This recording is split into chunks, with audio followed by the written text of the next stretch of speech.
जय हिंद मेरे डियर साथी, मैं आपका साथी विकास और आज हम देखने वाले हैं फार्माकोलॉजी यानी डी फार्मा सेकेंड ईयर का फार्माकोलॉजी चैप्टर नंबर फर्स्ट का ये सबसे लास्ट पोर्शन है। इसमें हम आज पढ़ने वाले general mechanism of drugs action.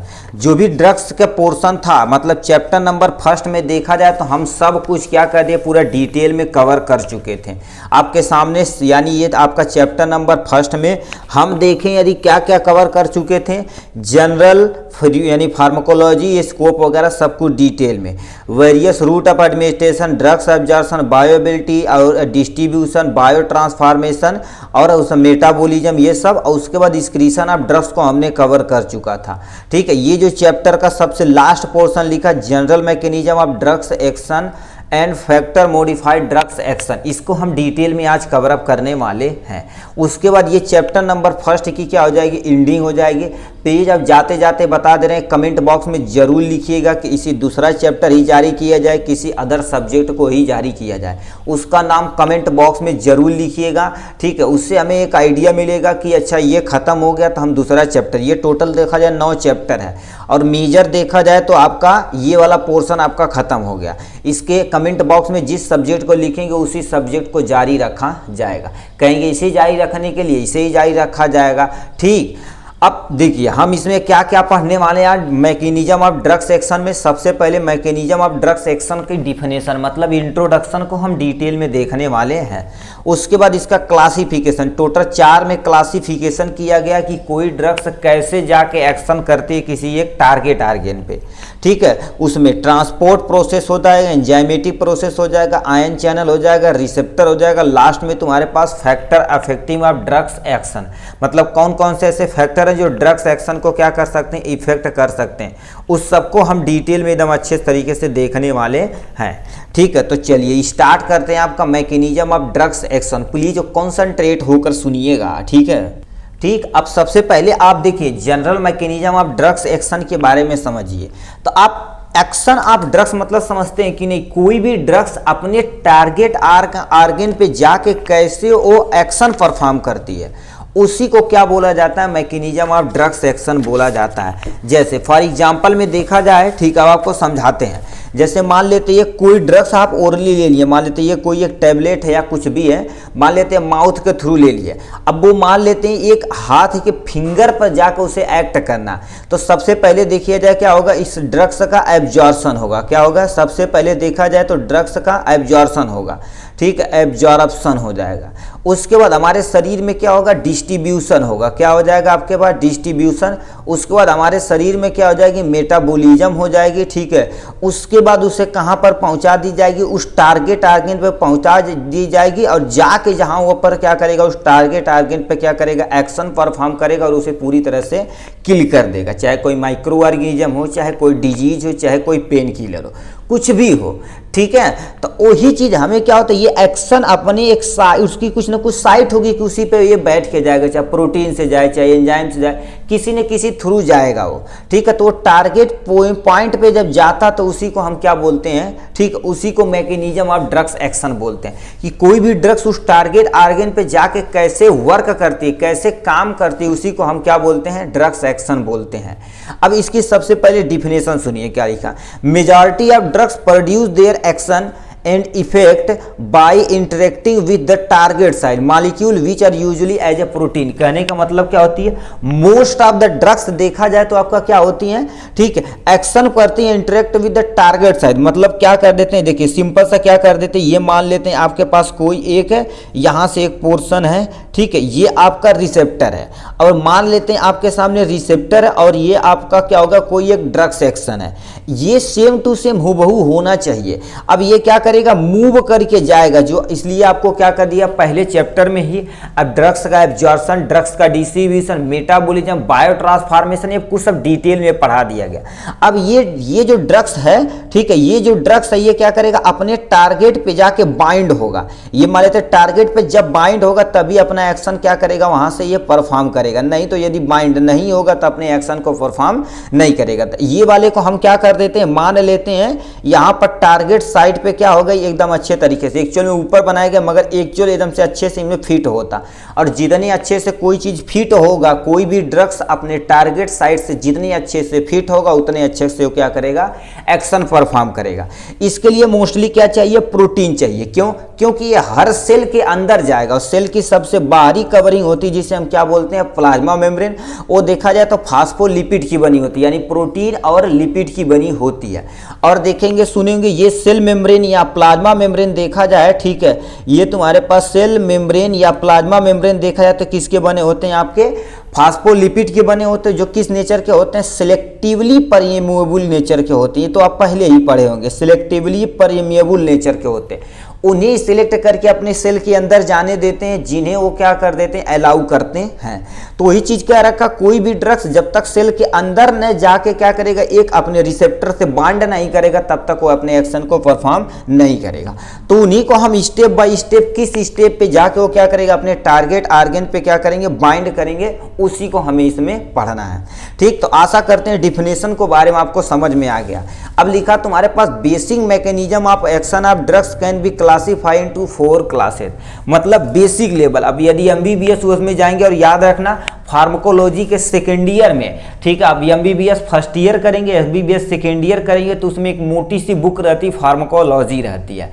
ठीक है, हम खुद ही बुक को देखें, वो इतनी मोटी रहती है। अब तुम सोच, इतनी मोटी बुक रहती है, उससे पूरे मैकेनिज्म को डिटेल में पढ़ना रहता कि अब तुम सोचो, हम एक डॉक्टर थे, ठीक है, आर्थो के थे, ठीक है, आर्थो के डॉक्टर, उनसे पूछे पैरासीटामॉल का एक्शन मैकेनिज्म। अब तुम सोचो 1.5-2 घंटा हम सब ओपीडी में ऐसे बैठे थे, पेशेंट नहीं आ रहे थे, तो हम कहें सर बताइए कि यानी जो पैरासीटामॉल होता देना चाहिए कि नहीं, तो उसके एक्शन को बताने में अब तू सोचो 1.5 घंटा लगा दिए। ठीक, मतलब बीच बीच में पेशेंट आते रहे, ठीक, उसमें देखते। अब हम इतनी लेवल तक वो जाके बताएं कि हम कहें यार इतनी हद है। अब तुम सोचो हमें केवल नॉर्मल इतना ही केवल पढ़ना है, ठीक है, अब वो हर लेवल पर हमें बताएं, कहें यार, मगर वो जब लिखते थे ऐसे गूंज देते थे, ये हो गया। हम केवल उनकी बातों को ज़्यादा सुनते थे, ठीक है, जो लिखा हुआ समझ नहीं पाते थे, मगर ठीक है। अब वही चीज़ का रखा, basic mechanism of drugs action classify into the mainly 4 group में बांटा गया। सबसे पहले ट्रांसपोर्ट प्रोसेस। ट्रांसपोर्ट प्रोसेस मतलब कोई चीज़ एक जगह से दूसरे जगह ले जाने के लिए ट्रांसपोर्ट की व्यवस्था करनी पड़ेगी। जैसे मान लेते हैं यहाँ से आपको क्या करना है, दिल्ली जाना है, तो यानी किसी ट्रेन से जाएंगे या बस से जाएंगे या कुछ बुक करेंगे कि नहीं, तो ट्रांसपोर्ट। इस तरह से ड्रग्स को एक जगह से दूसरे जगह ले जाने के लिए कोई ना कोई कैरियर प्रोटीन होना चाहिए, चाहे कोई पंप, पोटेशियम पंप होना चाहिए, आयरन पंप, ये सारी चीजें होनी चाहिए। एंजाइम होना चाहिए, ठीक है, एंजाइम भी होना चाहिए जो हमारे क्या करते हैं, बायोकेमिकल की तरह वर्क करता है, जो बायो कैटालिस्ट भी बोला जाता है। ठीक, ये चाहिए। आयन चैनल चाहिए। आयन चैनल क्या होता है, ठीक है, ये आयन जितने भी ड्रग्स होते हैं जब टूटते हैं तो आयन के फॉर्म में टूट जाते हैं, तो उन्हें चाहिए। दूसरा क्या होना चाहिए, एक टारगेट रिसेप्टर होना चाहिए जिसे वो बाइंड करके एक टारगेट आर्गन पर पहुंचाने के लिए सुटेबल हो। ठीक, तो इतनी चीजें आपके पास होनी चाहिए। ठीक है, अब देखिए यहां पर तुम्हें, ठीक है, यहां पर सबसे अब एक एक करके बारे में ज्यादा नहीं हमें पढ़ना, थोड़ा थोड़ा पढ़ना है। सबसे पहले लिखा है ट्रांसपोर्ट प्रोसेस। ट्रांसपोर्ट प्रोसेस में देखा जाए तो sodium potassium pump, calcium pump, sodium तथा hydrogen pump, 3 main ion pump होते हैं जो एक जगह से दूसरी जगह ड्रग्स को यानी फैलाने का काम करते हैं। ठीक है, ये करते क्या है, these are present in the gastric parietal cell, मतलब ये देखा जाए तो वो दवा को ज्यादा वर्क करते हैं जो हमारे पास यानी ओरली ली जाती है। क्या ली जाती है, ओरली जो ड्रग्स ली जाती है तो हमारे सबसे पहले स्टमक में जाती है। कुछ ऐसी दवा होती है जो यानी सबलिंगुअल होती है जो हमारे माउथ में ही डिजॉल्व हो जाती है, तो उसकी अलग बात है।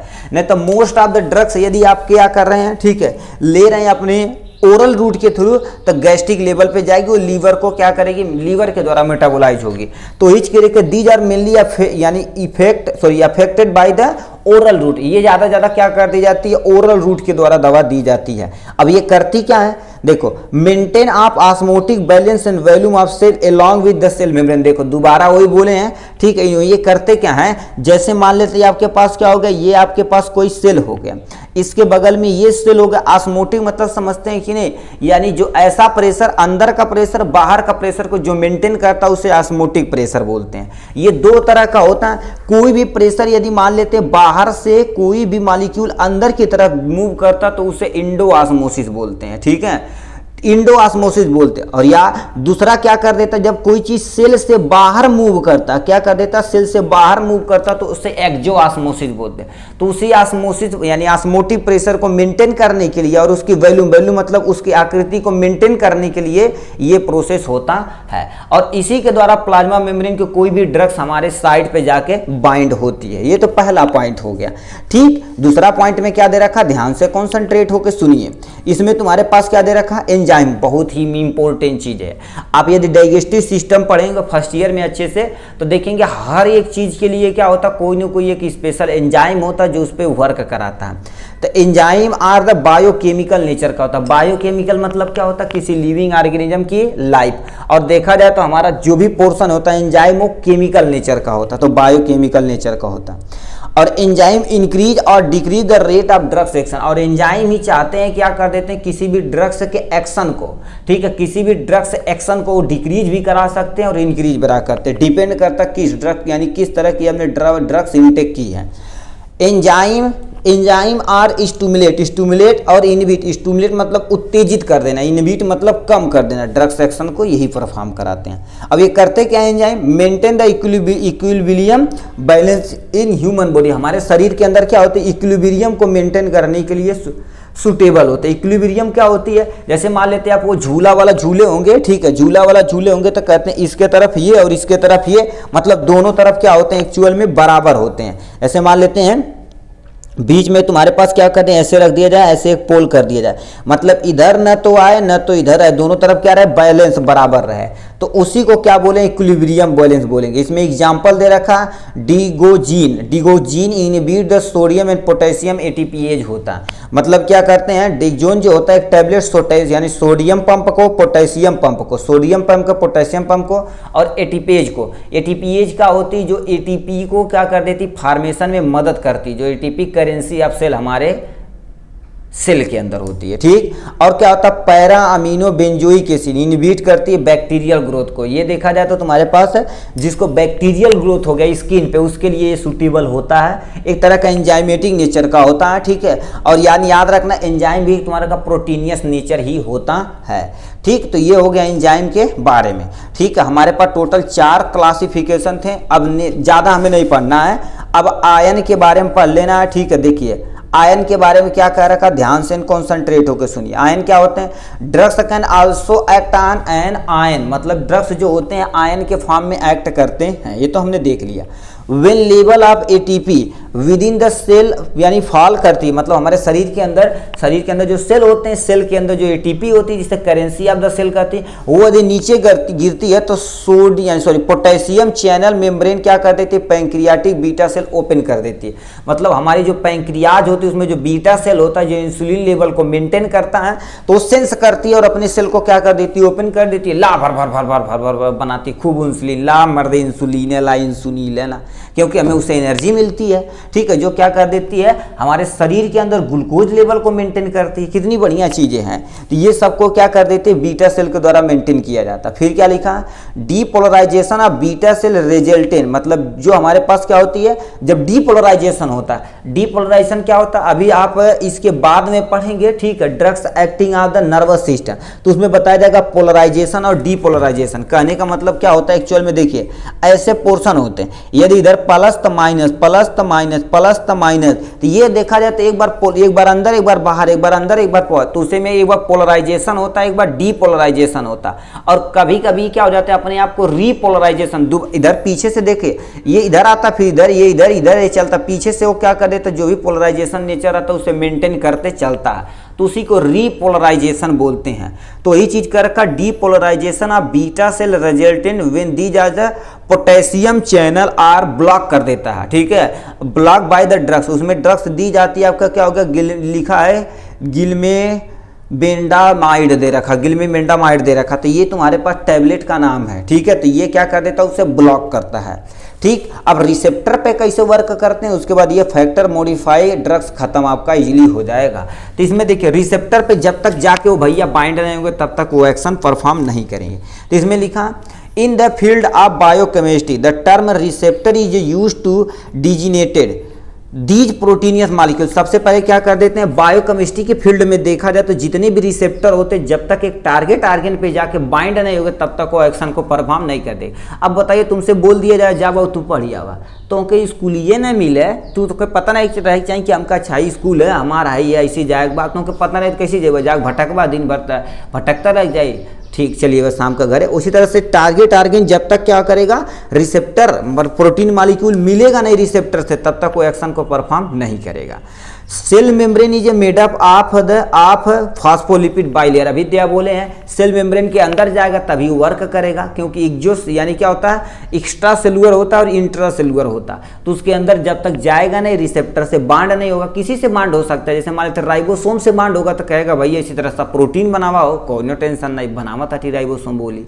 तो ये सब होता रहता है। तो उसी तरह से क्या सेल मेम्ब्रेन क्या होती है, फास्फोलिपिड की बनी तो जो बाइलेयर की होती है, ठीक। Majority of clinical effective drugs act on the interactive with the receptor, मतलब मोस्ट ऑफ द ड्रग क्या होते हैं इसी रिसेप्टर पे बनाए जाते हैं। कहते हैं calcium channel blocker, sodium channel blocker, hydrogen potassium, ये सब होता है ना, तो वो सब क्या कर देते हैं अपने आप को इसी तरह से क्या कर देते हैं, इसी को मेंटेन करा के सिंपली काम करते हैं, ठीक है। क्योंकि रिसेप्टर जब तक बाइंड नहीं होगा तब तक कोई भी ड्रग्स अच्छे से परफॉर्म नहीं करने वाली है, ठीक है। तो ये यानी रिसेप्टर हो गया। अब क्या लिखा है, फैक्टर मॉडिफाइड ड्रग्स एक्शन। कौन कौन से ऐसे फैक्टर है जो ड्रग्स को मॉडिफाई, ठीक है, लिखा फैक्टर मॉडिफाइड ड्रग्स एक्शन। सबसे पहले क्या कर देता है, अकॉर्डिंग टू आपको फैक्टर देखना अपने ड्रग्स को मॉडिफाई करने के लिए, तभी वो एक्शन परफॉर्म कर पाएंगे।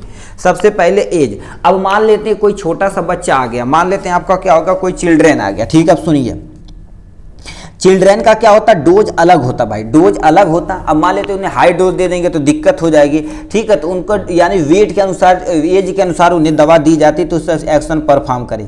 अब एडल्ट रहेगा तो उसके लिए कुछ और ड्रग्स की डोजिंग रहेगी। मान लेते कोई ओल्ड पर्सन रहेगा तो उसके लिए अलग डोजिंग रहने वाली है। तो अलग अलग एज के लिए अलग अलग डोजिंग होती है। अब आते हैं सेक्स पे। सेक्स पे तुम्हारे पास क्या हो गया, मेल है या तुम्हारे पास क्या हो गया, फीमेल। अब इसकी कंडीशन को देखते हुए ड्रग्स को दिया जाता है, ठीक है। उसी तरह से वो एक्शन करेंगे। दूसरा क्या लिखा, डाइट और इन्वायरमेंट। इसलिए ड्रग्स कोई भी दवा जब दी जाती है तो डॉक्टर कहता भैया ये बर्ताव करिए, ये बर्ताव करिए, मतलब अपनी डाइट प्लानिंग कर देता है। इन्वायरमेंटल कहता है इस सुटेबल यानी जैसे अभी गांव शहरों में किसी का तबीयत खराब हो तो कहते हैं चलिए अब घरे पानी उनी बदली ठीक हो जाएगा। पानी मतलब वहाँ से जब आते हैं तो इन्वायरमेंट चेंज होता है एक्चुअल में, ठीक है। हमारी बॉडी जल्दी से हील कर जाती है, तो वो चीज़ रखता है। रूट ऑफ एडमिनिस्ट्रेशन, मतलब कौन सी ड्रग्स यानी आप किस रूट के थ्रू लिए उस पर भी मायने रखता है। और याद रखना जो तुम्हारे पास क्या होता है, पेरेंटल रूट होता है। क्या होता है, पेरेंटल रूट होता है, जो क्या कर देता है, पेरेंटल रूट देखा जाए तो 100% तुम्हारे पास क्या होती है, बायो अवेलेबिलिटी होती है, ठीक है। बायो अवेलेबिलिटी 100% देखने को मिलती है, ठीक। तो वही चीज का रखा। प्रेजेंस ऑफ डिजीज की कंडीशन भी देखी जाती है। हमारे तो कंडीशन खराब है, ठीक। अब छोटा तुम जो डोज दे रहे हो इन्फेक्शन का तगड़ा चांस बन जाएगा, तो इसीलिए क्या होता है, डोज को भी देखना कंपलसरी है, डिजीज की कंडीशन। और याद रखना लास्ट में तुम्हारे पास बॉडी वेट। और याद रखना जितने भी ड्रग्स दवा पढ़ते हैं उनके इसी बॉडी वेट के अकॉर्डिंग ही पढ़ते हैं, ठीक। अब मान लेते हैं क्या करते हैं, अब तुम सोच लो, बोलो कि 9 साल के हैं भैया, 9 ईयर के हैं, कितने साल के हैं भैया, 9 साल के हैं। अब यानी हो गए ना 70 किलो का, कहला इतना किलो कैसे हो गई ना 70 किलो का, मतलब 9 साल के हैं तो 9 साल का भी 20 किलो के भी हो सकता है, 10 किलो का भी हो सकता है। 70 किलो का मोटापा ज़्यादा हो गया, ठीक, चर्बी ज़्यादा हो गई, तो आप ही उसका ठीक वेट भी कम, यानी वेट करेंगे तभी आप तौलेंगे, तभी जो सब अच्छे अच्छे डॉक्टर होते हैं ना तो कहते हैं अच्छा तौल दो पहले डर। जितने भी बच्चे वाले डॉक्टर होते हैं सबसे पहले क्या कर देते हैं, ये जो भी बेबी को दवा देते हैं तो उसे वेट कर लेते हैं और वहाँ पर पर्ची पे अच्छे तरीके से नोट की जाती है। वेट के अकॉर्डिंग वो दवा क्या कर देते हैं, प्रिस्क्राइब करते हैं, OD-BD कितना आपको लेना है, ठीक है। तो ये था टोटल भाई आपका फर्स्ट चैप्टर पूरी तरह से क्या हो गई, एंडिंग हो गई। प्लीज़ कमेंट बॉक्स में ज़रूर बताइएगा कौन सा सब्जेक्ट स्टार्ट किया जाए। चलिए आज के लिए बस इतना ही, फिर मिलेंगे नेक्स्ट वीडियो में नेक्स्ट टॉपिक के साथ। तब तक के लिए bye bye and take care.